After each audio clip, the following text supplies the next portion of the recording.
بسم الله الرحمن الرحيم والصلاة والسلام على أشرف الأنبياء والمرسلين سيدنا محمد وعلى آله وصحبه أجمعين رب اشرح لي صدري ويسر لي أمري واحلل عقدة من لساني يفقه قولي السلام عليكم ورحمة الله وبركاته.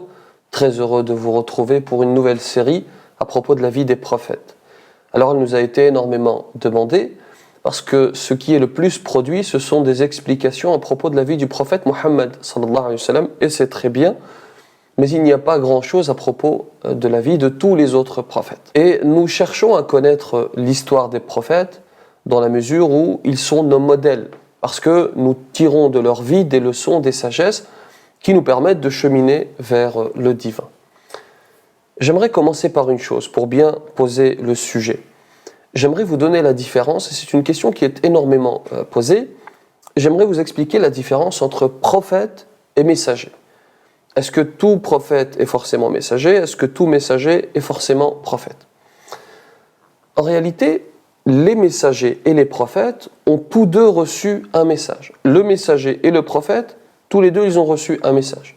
Alors pour le messager, c'est évident, parce qu'il se nomme messager, et il ne peut transmettre un message que s'il l'a reçu. Donc c'est évident. On pourrait le prouver pour le messager également, mais je vais vous le prouver pour le prophète, pour ce qui n'est pas évident, c'est-à-dire le prophète. Allah subhanahu wa ta'ala dit dans le Coran « Inna awhayna ilayka kama awhayna ila Nuhin wa nabiyyina min ba'dih » Nous t'avons fait une révélation comme nous fîmes à Nuh et aux prophètes après lui. Allah subhanahu wa ta'ala dit lui-même dans le Coran qu'il a fait une révélation à Nuh et également aux prophètes. Alors quelle est la différence entre les deux? Eh bien en réalité ils reçoivent tous les deux une révélation. C'est ce qui fait d'eux des prophètes. C'est parce qu'ils reçoivent une révélation qu'ils sont prophète. La caractéristique qu'a en plus le messager, c'est qu'il doit transmettre le message. Il se doit d'apporter une nouvelle sharia, une nouvelle législation, une nouvelle jurisprudence à un peuple donné. Vous voyez? Alors que le prophète, lui, ne doit pas apporter une nouvelle sharia. Et d'ailleurs, vous allez me dire, si la mission du messager, c'est d'apporter une nouvelle sharia, un nouveau message, à quoi sert le prophète finalement? Eh bien, Ibn Taymiyyah l'explique. Et il dit, le messager est envoyé auprès d'un peuple qui ne croit pas. Il arrive pour apporter un message à un peuple qui ne croit pas.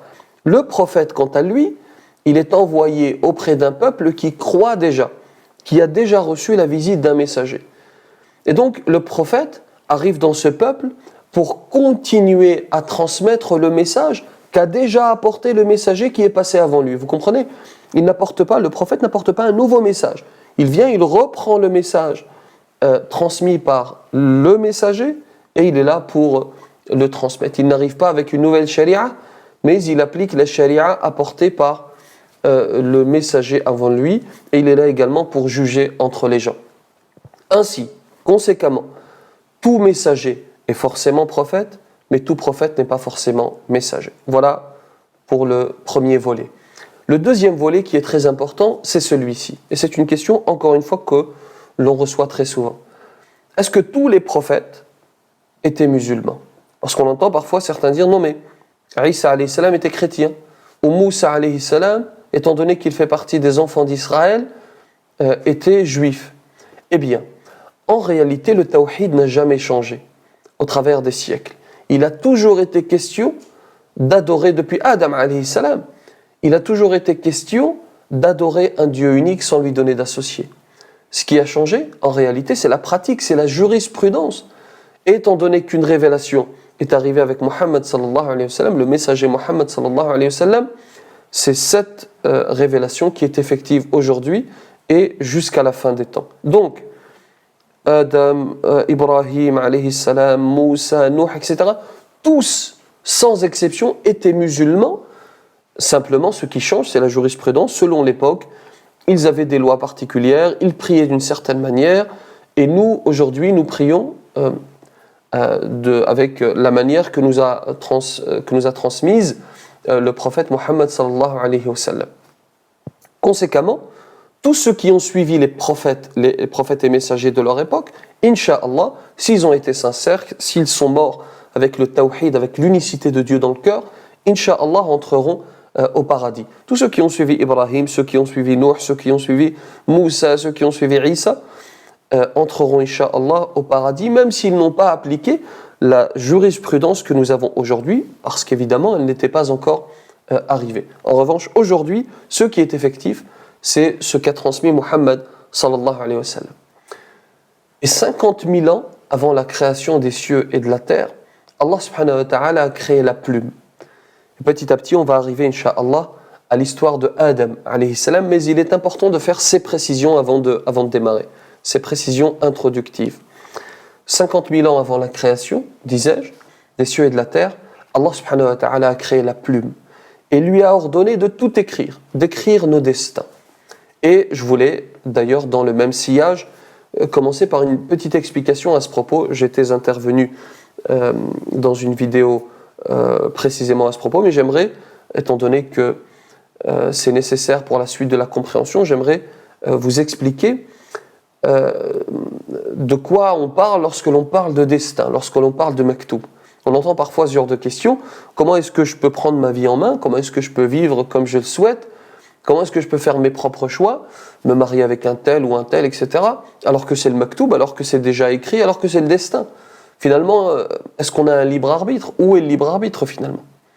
En fait, il y a deux éléments qu'il faut saisir pour bien comprendre cette notion. Les deux éléments, les voici. Allah subhanahu wa ta'ala nous connaît d'un côté et de l'autre, il nous donne le choix. Allah ne nous force pas à faire des choix. C'est nous qui faisons le choix. Je décide de prendre ce mug. Très beau, Dini d'ailleurs. C'est moi qui ai décidé de le faire, bien sûr. J'ai décidé de le prendre, je le repose. C'est moi qui ai fait ce choix. Mais Allah subhanahu wa ta'ala connaît tellement bien sa créature, il connaît tellement bien l'homme avec un grand H, qu'il sait avant lui quelle sera sa décision. Allah savait, tellement il me connaît, il savait que j'allais prendre ce mug et que j'allais le reposer. Alors on donne souvent un exemple pour comprendre, je vais vous le donner. Mais toutes ces décisions successives, vous voyez, j'ai pris le mug, je l'ai posé, j'ai pris le mug, je l'ai posé, j'ai pris le mug, je l'ai posé, 3 fois. Ces décisions successives, Allah subhanahu wa ta'ala va les inscrire dans un livre. C'est ce que l'on appelle communément al-maktoub, ou pour être tout à fait précis, al-lawh al-mahfouz, la table bien gardée. Et bien entendu, il est important de préciser que si j'ai pu prendre ce mug, c'est qu'Allah subhanahu wa ta'ala m'a autorisé à le faire. Rien n'arrive si Allah subhanahu wa ta'ala ne l'autorise pas. Donc j'ai la capacité, j'ai la possibilité de le prendre, de faire ce choix. Allah le savait avant et il l'avait déjà inscrit dans ce que l'on appelle al-lawh al-mahfouz. On donne souvent un certain nombre d'exemples, mais notamment l'exemple du professeur qui connaît ses élèves. Avant un examen quelconque, il va faire un pronostic. Et il va dire Charles va avoir 18, Fatima 19, Ahmed 15, Christine 9, Jacqueline 17, etc. Gilali 12. Et après correction, c'est effectivement le cas. Tout ce qu'il a prédit est arrivé. Tout ce qu'il a, non pas prédit, mais tout ce qu'il a imaginé est arrivé. Est-ce qu'il a forcé les élèves à avoir ces notes? Non. Mais il les connaît tellement bien qu'il a imaginé, avant que ça ne se produise, il a imaginé quelles allaient être les notes de Jacqueline et Gilali, etc. Mais en fait, même là, même dans ce cas-là, même dans le cas du professeur, ce n'est pas sûr à 100%. Parce que sa connaissance de ses élèves n'est pas complète, bien entendu. Et puis, il peut leur arriver un problème, etc. Mais avec Allah subhanahu wa ta'ala, il n'y a pas d'incertitude. Nulle incertitude avec Allah. C'est le même principe, mais ici, il n'y a pas d'incertitude. Allah connaît ce que l'on appelle al-ghaib, l'invisible. Il sait précisément ce que nous allons faire. Il nous connaît tellement bien qu'il sait précisément ce que nous allons faire. Il nous a donc donné le choix et il sait à l'avance quelle sera notre décision.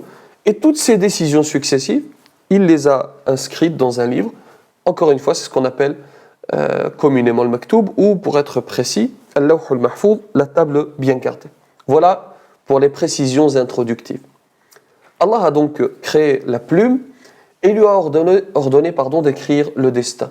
Il a ensuite créé les cieux, la terre, le soleil, la lune, les montagnes, etc., les rivières. Et il a ensuite mis sur la terre, d'après Ibn Abbas, alors les savants sont divisés sur cette question, mais d'après un certain nombre d'entre eux, et notamment Ibn Abbas, et c'est rapporté par At-Tabari, il a mis avant l'homme il a mis sur terre les djinns. Et malheureusement, ils ont eu un mauvais comportement. Il y a eu des guerres, ils se tuaient entre eux, etc. Et Allah subhanahu wa ta'ala a exprimé son désir d'établir une nouvelle créature sur terre. Et il dit, subhanahu wa ta'ala, dans Al-Qur'an. وَإِذْ قَالَ رَبُّكَ لِلْمَلَائِكَةِ إِنِّي جَاعِلٌ فِي الْأَرْضِ خَلِيفَةً قَالُوا أَتَجْعَلُ فِيهَا مَن يُفْسِدُ فِيهَا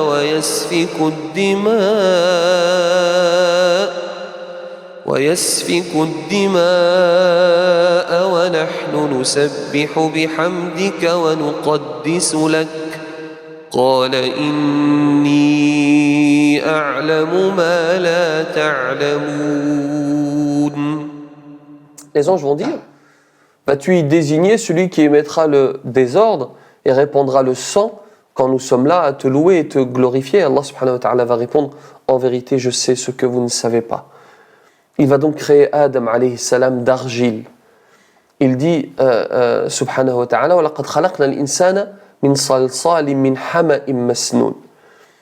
Et ce fait en lui-même, le fait que nous soyons créés d'argile, de simple argile, suffit à nous faire réfléchir sur notre propre condition. Lorsque je vois certains penser qu'ils sont éternels, qu'ils sont extraordinaires, notamment parce qu'ils sont beaux, parce qu'Allah les a fait beaux. Ce qu'ils oublient, c'est que c'est Allah subhanahu wa ta'ala qui les a fait beaux. Ils oublient qu'en réalité, la vie est éphémère et que nous sommes toutes et tous faits d'argile.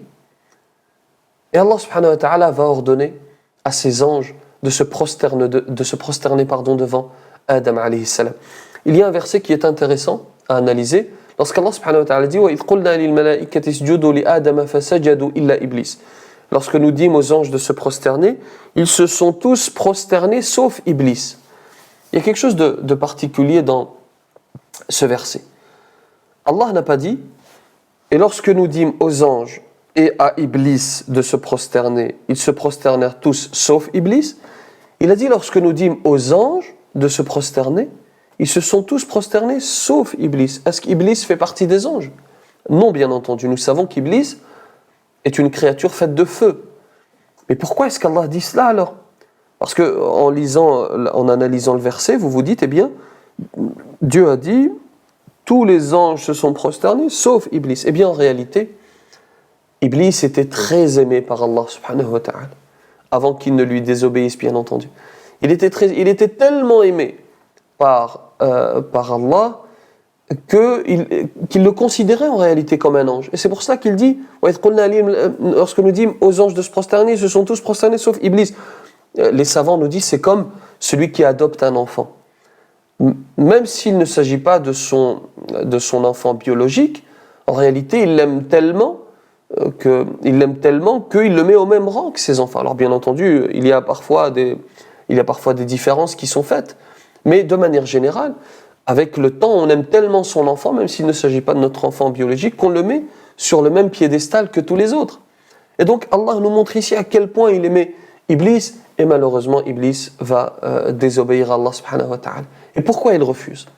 Pourquoi est-ce qu'Iblis refuse? Il refuse parce qu'il se sent supérieur. Et certains savants disent, Iblis, c'est le premier raciste. C'est le premier à se sentir intrinsèquement supérieur à un autre. Alors il ne s'agit pas de race ici, mais on comprend ce que veulent nous dire nos savants. Il se sent, parce que c'est cela le racisme. Le racisme, c'est se sentir intrinsèquement supérieur à un autre. C'est-à-dire, non, moi parce que je suis arabe, forcément je suis supérieur à quelqu'un d'autre. Parce que je suis de telle nationalité, forcément je suis supérieur à un autre. Et donc Iblis, parce qu'il est fait de feu, et l'humain d'argile va lui dire « Ana khayrun min » je suis meilleur que lui. Khalaqtani min nar wa khalaqtahu min tin. Tu m'as créé de feu et tu l'as créé d'argile. Comment est-ce que quelqu'un qui est créé de feu va se prosterner devant quelqu'un qui est fait d'argile? Et on va le voir par la suite dans le récit de Yusuf alayhi salam. Il est important de préciser que il ne se prosterne pas de manière autonome devant Adam. Il se prosterne uniquement parce qu'ils obéissent à Allah subhanahu wa ta'ala, que ce soit bien clair. Alors, Adam vient d'être créé, une grande aventure l'attend bien entendu, et je vous propose de vous raconter cela dans le prochain épisode, Inch'Allah. Que la paix soit sur vous. J'espère que l'épisode vous a plu et qu'il a été instructif. Il faut prendre du temps pour apprendre sa religion. Et on a développé pour cela une plateforme qui s'appelle Dini.tv. D'ailleurs, la suite de la vie du prophète Adam alayhi salam est dessus. D'ores et déjà, c'est accessible immédiatement. Vous avez également la vie d'autres prophètes. Vous avez la vie des compagnons, la vie du prophète sallallahu alayhi wa sallam, l'explication du Coran, apprendre la langue arabe, une formation sur réussir son mariage, des formations pour les enfants, des ateliers ludiques pour eux, apprendre l'arabe pour les enfants, des sagesses pour eux également, des vidéos pour les adolescents dans lesquelles on répond aux questions qui se posent à leur âge. Tout ça c'est dispo dès maintenant sur Dini.tv. Vous allez voir, il y a des fonctionnalités qui sont dignes des plus grandes plateformes streaming. Vous avez un accès pour toute la famille, vous pouvez même créer des profils pour que chacun ait sa progression. Je vous retrouve dès maintenant pour la suite sur Dini.tv, Inch'Allah, que la paix soit sur vous. Allah subhanahu wa ta'ala va permettre à Adam alayhi salam de rester au paradis. Et il va même lui créer une épouse, Hawa. Il y a tout ce dont ils ont besoin. Il n'y a pour eux qu'un seul interdit, un arbre. Et vous allez voir comment est l'être humain. Quelques jours plus tard, Habil n'est pas rentré. Et Adam alayhi salam va envoyer son fils Qabil pour le chercher. Il s'exécute et il va trouver Habil allongé, endormi. Et il décide de le tuer sur le champ.